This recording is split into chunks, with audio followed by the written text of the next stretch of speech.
Hey everybody, so this is my 5-month on testosterone update. Um, Sorry I haven't really kept up on this as much as I had planned. Just work got really crazy and busy over the holiday season, and by the time I'd get home, I just feel like I wouldn't be able to do it. I felt completely wiped out. Anyways, so changes. My voice sounds like it's finally stabilized. It's, for the time being anyways, it's not squeaky right now. It hasn't really changed all that much from this. So I think for right now this is where I'm gonna be at. It might change a little bit more over the rest of the course of the year. Yes, we'll find out. A lot of people have told me my face has changed. I don't see it too much, but it could be because I stare at my face every day. So you're not going to always notice the subtle changes that happen that everybody else will pick on because you guys only see me every once in a while.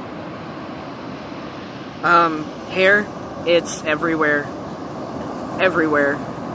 except my face. I get patches of facial hair in. It's not to the degree that I would like. It's a matter of just having to be more patient. It's frustrating when you have certain changes happening and they're just not happening in the ways that you want them to, but at least they're happening, so that's better than no result at all. I've noticed that I've had these weird spells of depression, and I think a lot of that is just linked to my dysphoria. Reason being for that is I know my voice was one of the biggest things that I wanted to change, but after that finally started changing, dysphoria just shifted to something else, the next bigger problem, which for me is my chest. It's the reason why I still get misgendered. So for a while I was becoming more social and everything like that, but then when I started going out in public again and started hearing everybody say she, I kind of reclused back inside. I only leave the house when I absolutely have to. Now I won't really go out with people unless it's at their house or they come over to my place. That's been really just about it. I know a lot of people will tell me, oh, well, you can just bind. Binding's not an option for me. The biggest reason why is I have asthma, and that can cause a lot of problems with that, and it's not worth causing problems with that. Two, I'm not going to pay $40 for something that doesn't give me the result I want, because I'm a bigger chested individual, and bigger chested people, it isn't as flat as it could be, and for a result that I'm not happy with, I can't validate spending the money when that's money that can go towards my name change or my top surgery that I'm hoping to have in the next couple of months, or my other changes that I have going on. So that's kind of that thing. Acne has become a very prominent thing all over again. Just absolutely fantastic and all of its glory. So I've been trying to use witch hazel over the last week. It's helped with like the redness and things like that, but not really making it go away. I haven't had any more breakouts since I started using it, which is good. So what my endocrinologist did is she's lowering my dose from 100 milligrams a week to 75 milligrams a week to see if that will help with that, and also to see if it would help with the ADHD problem that I have. I've been very cloud-minded, very spacey, very disoriented, which is pretty weird for me. I do have ADHD, but it's, if anything, testosterone has amplified that by 100 times worse than what I had already struggled with it. And normally I wouldn't care, but it's the fact that it affects my work, and that's a big problem. So hopefully lowering my dose a little bit will make some of those changes as far as that stuff go happen. Outside of that, I know you guys had been asking me a lot of questions about things with my transition. I know the biggest one being about will I have bottom surgery or not. I haven't put as much forethought into it probably as I need to, but as of right now, it's not an option I'm thinking of really. Just the main reason being it's just too expensive, way too expensive. Especially since a lot of insurances don't help cover that particular surgery. If I were to do one, however, I would probably go with a metoidioplasty over the phalloplasty. And the reason being for that is, one, I don't care if I have a small penis. I'd be completely 100% fine with it. The other reason is chance of losing some sensation, and that's just not for me. I like having sensation. I'd like to keep as much of it as possible.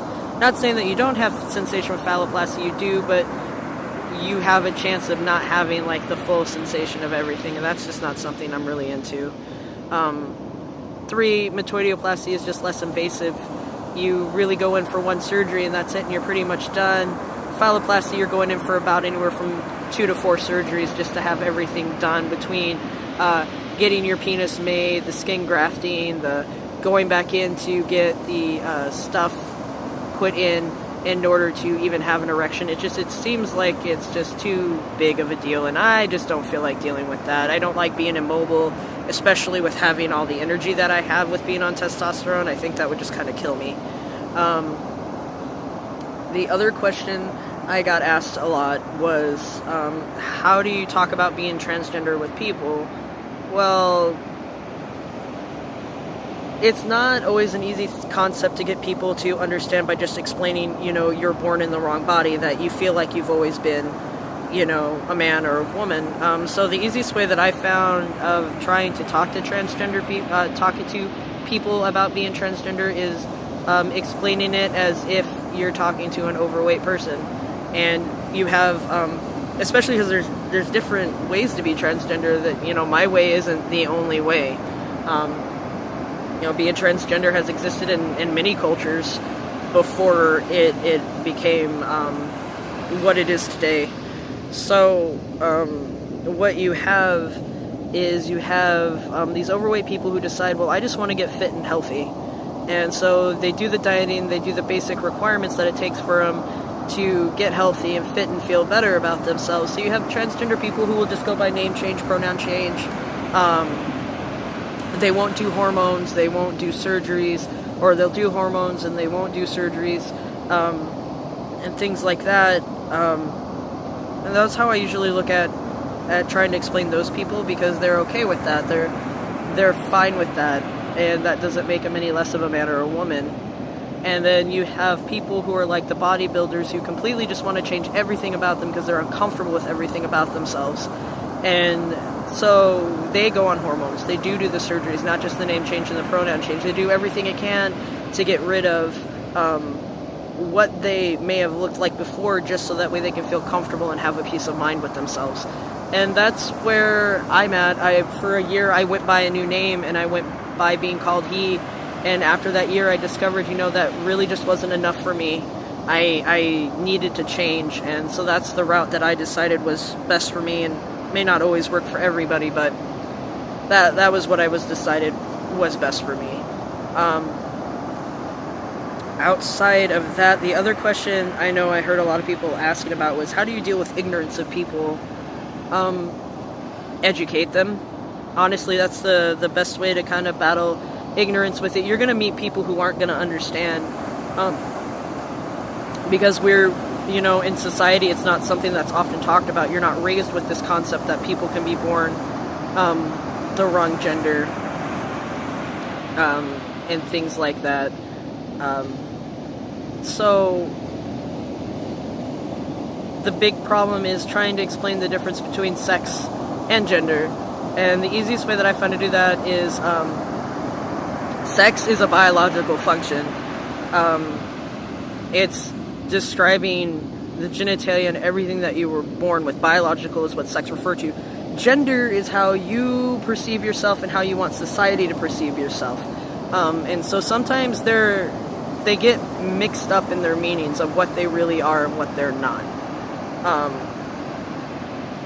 So I normally see that that's the biggest confusion. So usually I start with explaining that there. I also will correct somebody the first couple of times I meet them. I mean, people are going to have accidents. People who don't know me aren't going to know that I'm transitioning, and they're not going to know to call me he. So I do my best to just say, well, could you please call me he?